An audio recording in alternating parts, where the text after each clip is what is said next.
2024ல கேட்ட ஒரு definite integral question. Conjugate எடுக்கிற pattern square root of 3 + x + square root of 1 + xன்னு பார்த்த உடனே நம்ம மைண்டுக்கு என்ன தோணுதுன்னா, இந்த மாதிரி கான்ஜுகேட் எடுக்கிறோம். கான்ஜுகேட் எடுக்கும்போது டினாமினேட்டர் ஆஸ் யூஷுவல் என்னவாயிரும்னா ரேஷனல் நம்பரா மாறிடும்.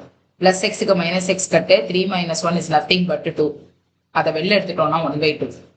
இன்டெக்ரலுக்குள்ள இப்ப இது தனியா ஒரு 3 + x ஸ்கொயர் ரூட்டுக்குள்ள இருக்கு, மைனஸ் ஸ்கொயர் ரூட் ஆஃப் 1 - xன்னு இருக்கு. ஸோ ஸ்கொயர் ரூட் இருக்குதுன்னா பவர் ஹாஃப்னு அர்த்தம். அப்போ டைரக்டா இன்டெகிரல் பண்ணா ½ + 1 3/2, இங்கேயும் 3/2 வரும். ஸோ இப்போ இந்த 3/2 ரெண்டுத்துலையுமே காமனா இருக்கிறதுனால அதை நான் வெளியில எடுத்துட்டேன்னா 2/3 ஆயிரும். 2க்கு 2 கட் பண்ணி 1/3 ஆக்கிடலாம். அப்ப x + 3/2 - x + 1 power 3/2. Upper limit apply பண்ணும்போது x + 1 அப்படின்னு 3னா 1 + 3 4 பவர் 3/2 மைனஸ் இங்க அப்ளை பண்ணும்போது 1 + 1 2 பவர் 3/2. அப்பர் லிமிட் முடிச்சிட்டேன்.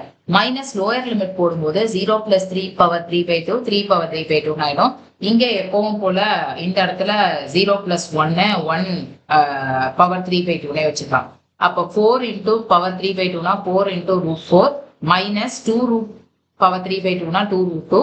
இதுக்கு 3 √3 1 எத்தனை போட்டாலும் 1 தான். அப்ப மைனஸ் 3 √3 மைனஸ் ஆஃப் மைனஸ் 1 + 1 ஆயிடும். அப்ப இதை சிம்பிளிஃபை பண்ணா 9 - 3 √3 - 2 √2 வருது. ஸ்டில் இந்த 3 ஆல எல்லாத்தையும் டிவைட் பண்ணும்போது ஒரு எக்ஸ்பிரஷன் நமக்கு கிடைக்குது. அந்த எக்ஸ்பிரஷனும் இங்க கொஸ்டின்ல அவன் கொடுத்திருக்கிற எக்ஸ்பிரஷனோட கம்பேர் பண்ணோம்னா A, B, C வேல்யூஸ் கிடைச்சிருது. ஃபைனலி நம்ம அந்த எக்ஸ்பிரஷன் மூலமா 2A + 3B - 4C அப்படிங்கிற இந்த எக்ஸ்பிரஷனோட ஆன்சரை ஃபைண்ட் அவுட் பண்ணுவோம். 8